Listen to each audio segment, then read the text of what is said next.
Okay, so I'm going to make some big changes to my game. And before we start, let me just say that I am not restarting the whole thing all over again or anything. But hear me out.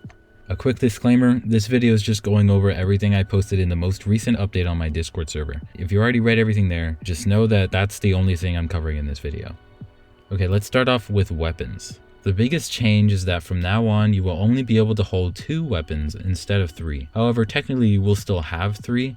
I mentioned that you'd be able to have a customizable melee weapon in my devlog, and this will be in the 3rd weapon slot. You get to change the overcharges and stuff on this bad boy too, and then you can actually tweak what it does, like minor tweaks for like damage and stuff with modifiers. Ordinances such as grenades or telecubes will be in their own slot from now on, so you don't need to waste a weapon slot on them. So you'll only be able to hold 2 guns, and then you'll have your custom melee weapon with you in your 3rd slot, and then a separate slot for any ordinances you may want to hold.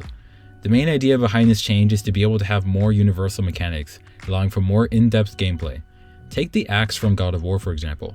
With its freezing capabilities, it opens up lots of room for cool combat and interesting puzzles. Having that constant tool, which is a melee weapon in this case, will allow me to kind of get that common ground and make gameplay that makes sense and that everybody can interact with. Next up we have the AI companion. EB, or Kit, I can't decide, is going to be the AI buddy in the game. I've decided that he's going to work very similar to Cortana from Halo, as in he'll be jacked into your helmet most of the time. Keyword most, because he will also have the ability to upload himself to different shells or robotic bodies and take them over.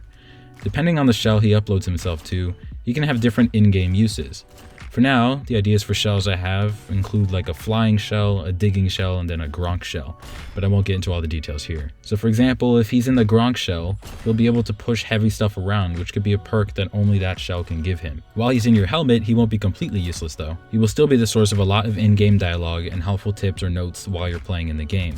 This change also helped me decide that I want a lot of the dialogue during the game to happen outside of cutscenes or dialogue boxes, but instead be in the head of the player while you play. That way they can choose to stop playing and listen intently on the story, or do some platforming while listening to it.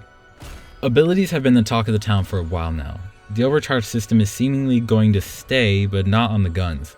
Instead it will be on the melee weapon, and you'll be able to customize what your melee weapon will do when overcharged in the game as well. Now I know this might be a bummer for a lot of you, but there's more. Since I'm removing overcharging from all the guns in the game, that gives me the ability to create power weapons, of which will be like overcharged guns, except they won't have a non-overcharged state, and will be one-use weapons, or weapons with a much longer cooldown. I'm thinking of providing these weapons in-game with context for the level, and as for the multiplayer, I would have these drop in specific spots every 3 to 4 minutes, which isn't like a concrete time frame, I'm just like spitballing here. And again, this would only be one-use weapons. Player abilities are also still something I want to pursue, and now that I don't have tons of weapon overcharges weighing on my back, it makes it a lot easier. Some examples of player abilities could include something like a triple jump or some sort of wall skid, or maybe something even more volatile like being able to do a ground pound or something. Alright, so the current form of looting in the game is a little whack. You just have chests that spawn in and then RNG decides what weapon you get from it. This in itself isn't too bad, but it can lead to some pretty annoying occurrences. So instead of keeping the current RNG framework, I'm going to revise the system and make sure the chests give you weapons that irk you to switch playstyles and try new combos. Okay, so the current health and energy system is not as good as I think it could be. The way the pods, etc. function is honestly just a little cumbersome. So the first big change in this area is going to be the complete removal of pods. Initially, I thought about making the melee weapon the only way to get charged by like finishing off a kill or something, but I realized that incentivized and rewarded only one playstyle, and I want Rift to be playable in all sorts of ways. So instead, I've decided to do the following. In order to fill up your charge bar, you'll have to take out the marked enemies.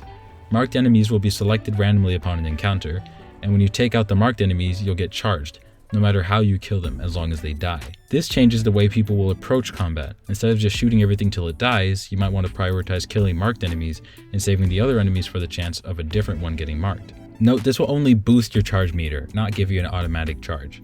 Your suit will also charge over time, so even if you lay low and don't do any combat for a while, after a certain amount of time, you'll still get charged. Also, from now on, pod chests will be heavily redone. I can't explain how just yet, but the integration of pods and having to open a chest to get access to them is just really stupid.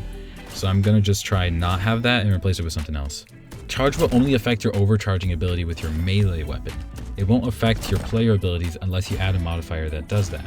So you will be able to use your abilities without needing to fully charge up, Which also reminds me, you'll be able to semi-charge your melee weapons by charging it when your charge meter is only halfway full. This will either give you half the power of your normal charge for the same amount of time, because I plan on making all the overcharges timed, so you have to like use them before the time runs out. So the power will either be like halved, or the amount of time you have to use it will be halved. I can't decide on which one just yet. But again, the semi-charge might help you get out of a tight situation. Also, an important note is that your suit will only recharge passively up till the semi-charge bar. And if you want to get a full charge, you have to actively get it by doing stuff in-game. I recently purchased an asset for making the AI smarter using a pro version of A-Star pathfinding. What I hope to accomplish is to make the AI susceptible to physics, so you can use your environment to your advantage in combat. This would also open a lot more space for level design and give players much more personalized and individual experiences with the different levels and encounters while playing the game. This might seem counterintuitive for a movement FPS, but I firmly believe I can add some fun platforming and even non-platforming puzzles that will be interesting and definitely help the pace and flow of gameplay. Keeping the player in the same space for a bit can also help me bring more environmental storytelling or even just general story exposure. So with all that said, I want to let you know that as soon as these changes go into place, along with any other systems that might be required along with these changes, I will start actually developing the final game, meaning actual levels, actual enemies, actual sounds and UI stuff. Essentially, it's the end of pre-production and the beginning of the real development process. Another important note is that I want to release the episode 1 of the campaign before the multiplayer. After episode 1 is out, I'll turn my focus more onto the multiplayer, and once that's in a fun and working state, I'll release that free of charge. From then on, I'll continue to develop the campaign while providing patches and updates to the multiplayer. And then every single time I upload a new episode released for the campaign, I want to bring like a ton of content and new stuff to the multiplayer. Whether that be maps or guns or game modes or cosmetics, etc. I just want to pump it with like tons of new stuff. Alright, lastly, we're recruiting new team members. From here on out, things are going to be moving a lot faster, so I'm going to need more help when it comes to making actual stuff for the game. Here's what I'm looking for at the moment. An object modeler who can do cosmetics for characters, enemies, organic and robotic, weapons with potential variants. They can UV unwrap models, which is very important, and can also rig, which is also pretty important, so that if you make a character, they'll be able to rig it as well. Concept artists, which will do concepts for all sorts of stuff, from gadgets to environments to characters to potential UI stuff. Lots and lots of game testers, which is all of you guys, of course, although of course Patrons have a leg up in that regard, link down below. Writer, to help with writing dialogue as well as script events in the game. And then like a texture person, someone who can help make textures for the game, albedo, normal, occlusion, etc. Ideally, you would be good with shaders as well. Music, this isn't completely for sure though. We'll have to see how I do on my own here, because I already have lots of ideas for how the soundtrack can sound and have some things figured out on piano. I'll have to like figure out how I feel about it and how decent I feel my music is and whether it should be in the game or not, or if I need help in that regard, which I most likely will, because there are a lot of tracks I plan to have in the game, and it's going to take a lot of time to put all that stuff into actual, real life. Anyways, thanks for listening to this update. I know it changes a lot of stuff, but I honestly and wholeheartedly think that this will make the game much better, as well as a lot simpler to make and design around. If you guys like this kind of conversational content and want to see more videos like this, make sure to leave a comment saying that down below. Alright, that's all for me. I'll see you guys when I have some more cool stuff to share.